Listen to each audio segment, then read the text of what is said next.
Hello, you stuck-up, half-witted, scruffy-looking nerf herders. I gotta talk some shit about rich people, and I'll use small words so you'll be sure to understand, you warthog-faced buffoons. Rich people are a disease. Now, being rich in and of itself is not the problem. Bill Gates is an excellent example as to how you can have an enormous amount of money and give it back. Amazing. He makes more money than an enormous amount of people. He's also given more money. He gave more money, for instance, I think it was 2012 or 2013, or no, probably before that even. He gave billions of dollars to the AIDS Foundation in Africa, more so than the entire country of America, including the government, gave in that year. And he does this sort of thing regularly. He gives an egregious amount of money. Of course he does, because he's not a sociopath. You basically have to be a sociopath to accrue that much money and still need more and give so little back. You'd have to be a sociopath to think that we need 56 kinds of Mountain Dew and we don't need less starving people. You would have to be crazy to operate. To be the richest man in the world, you inherently have to be a sociopath. Because J.K. Rowling, for instance, is no longer a millionaire because she gave up an enormous amount of her money. And you know what? She's not poor. You need, like I said before, you need $3 to $5 million to never have to work again. And way less than that is enough. Is more than enough most of the time. So if you have more than that, it had better be important. It had better be really important. And Bill Gates I give a pass to. I'm not going to say he's a saint because he's done a lot of shady shit, and he'll be the first to admit it. But there are other people out there who don't give money to charity, except for where they need to for tax breaks. Our society selects for asocial people, gives them the opportunity to rise in the ranks. This is the inherent problem with it. Our entire society helps people with less empathy rise to the top, and once they get there, they can start making the rules and calling the shots to make it easier for them to make more money. This is one of the biggest problems with the system we have today, that it encourages a lack of empathy. Did you know, in the case of Ethan Couch, this is just, I think, earlier this year, last year? This was last year. A man named Ethan Couch, a gentleman, a little boy, I think he was 19, 18, got really fucked up on some medication that wasn't his, got really drunk, and drove his car through a crowd of people. Man slew 4 people, injured, I think, like 10 more. Horrible thing, real tragic. He walked. He got probation for manslaughter. Can you imagine? He was high on drugs that he did not have a prescription for, and drunk driving, and he killed people, and he got probation. Why? Because his brilliant lawyers, who were paid an egregious sum, pled affluenza. I don't know if they coined the term, where this term actually comes from. Apparently it's been around for a while. But now, on the books, this is a legal defense that has worked at least once. You can be too affluent, too rich, to fully understand the consequences of your actions. That is a legal thing now. You can be too rich to empathize. Now, I don't, for a minute, understand how we aren't suing everyone who holds public office who has more than a few $1 million for affluenza on grounds of affluenza now. Now, it's a legal thing going on. You can be legally too rich to empathize. And we have an enormous amount of public officials who absolutely must, by the virtue and the nature of their job, have empathy. More or less why we hire them. That's the point. I feel like we need to have some sort of check for that. You need to have done some community service or have served some time in the military or something before you can even be a senator or a governor or anything like that. That would make sense. You have to prove that you're empathetic, because that's a seriously important qualifying attribute. And our society not only doesn't care about that, it selects for the opposite. We sort of trust and take it on faith that when they say that they're on our team and they're doing it for us, we should give them power over us because they'll help us with it.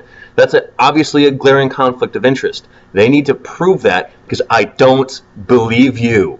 Obviously, because I'm not a fucking idiot. I don't just buy into what people say. Someone comes up and tells me, I love everybody. Give me a fucking dollar. I don't believe you. You trying to tell me that you're a good person? Do something good right now, because you're a human. Therefore, you're not a good person. There's no such thing. All humans are disgusting animals who only do good because they're too stupid to be able to take advantage of each other. Oh yeah, and if you don't know the end of the Ethan Couch story, it's because it hasn't happened yet. As far as I know, he's still in Mexico fighting extradition, because even though probation is a staggeringly light sentence for drunk driving, driving under the influence, taking illegal drugs, and manslaughter in 4 counts, probation for that was too much for him. He got caught doing some shit again, and he fled to Mexico. And he let his own mama hang. He threw her under the bus. We got her. She's in trouble for enabling all this shit, for having done some shady shit herself. He's in Mexico, hiding from all of this. Dumb fucking child. It's amazing. This dude needs to be beaten with a rod until he bleeds green. And once again, the typical defense for all this is, well, hey, it's their money. They can do what they want with it, right? They're rich. They earned it. Aha! Let's talk about how they earned it. Why don't you check out the list of all of the, let's say, top 10, top 100, top whatever list of richest people in the world, and then look at a little bit of their history and their family history. You will find that all of them, I don't know if there's a single exception, all of them come from wealthy families. Somebody may have earned that wealth somewhere down the road, but rich people inherently don't know the meaning of work or the value of a dollar because they've never had to earn it. They were born rich. The richest people in the world were born rich. They did not earn that, obviously. Even our wonderful example of a mildly not evil rich guy, Bill Gates, he was more or less born wealthy, not crazy loaded, but he got his start at, I think, Harvard. He went to one of the most prestigious schools in the world, and that's how he learned about vacuum tubes and computer technology and whatnot. That was his start. He dropped out of that college because he realized he was better than it, which is fucking epic.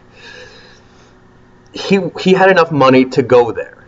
If he was born poor, he wouldn't have had that intimate of a connection with one of the first and most powerful computers on the planet at the time that led to Microsoft. He would not have had that experience to do all that shit himself. He wouldn't have had the financial backing to be doing any of the stuff he had to do to start. He did more or less pull himself up by his bootstraps, but he was not exactly dirt poor to start. And if he hadn't done it, probably somebody else rich going to that school would have. And that's really the key here, is that being rich inherently involves being at the right place at the right time. And as it turns out, historically speaking, the right place is in the house of rich people, and the right time is after your parents have made a lot of money. That's how you be rich, is you be the child of rich people.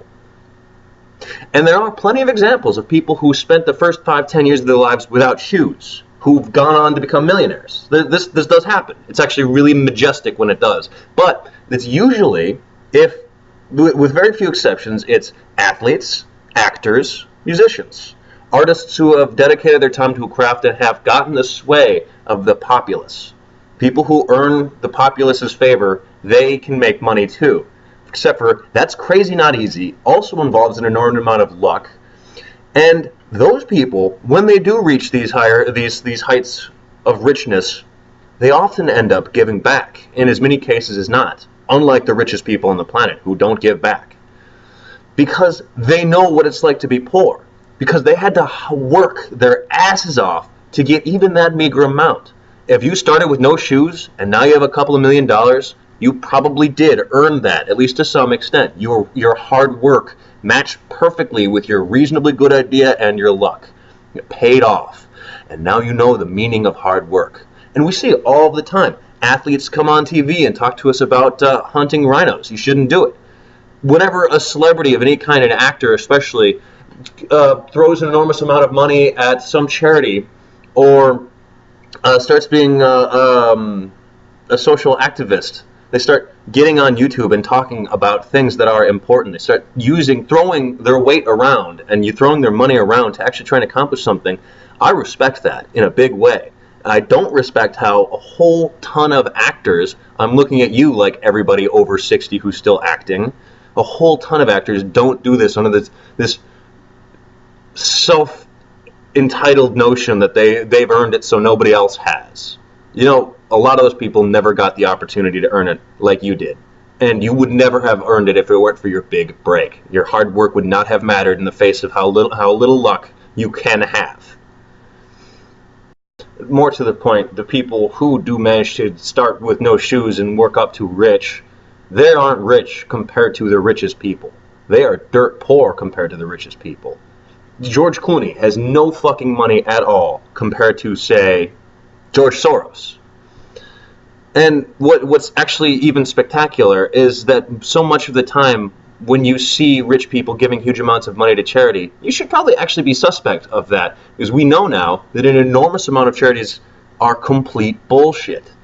We have, on so many occasions, we've caught them on numerous occasions where some rich organization or rich person will invent a fake charity which may or may not even do any amount of charity work, so that they can basically pay themselves for a tax break and then get more money.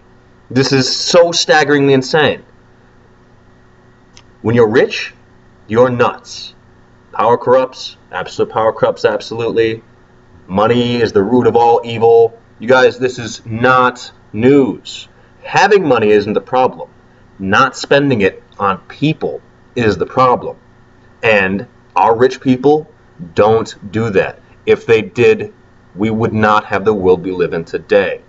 20,000 people starve to death every day. 3 billion people don't have electricity. 1 billion people and change live in starvation conditions where they could end up at any given time as one of the 20,000.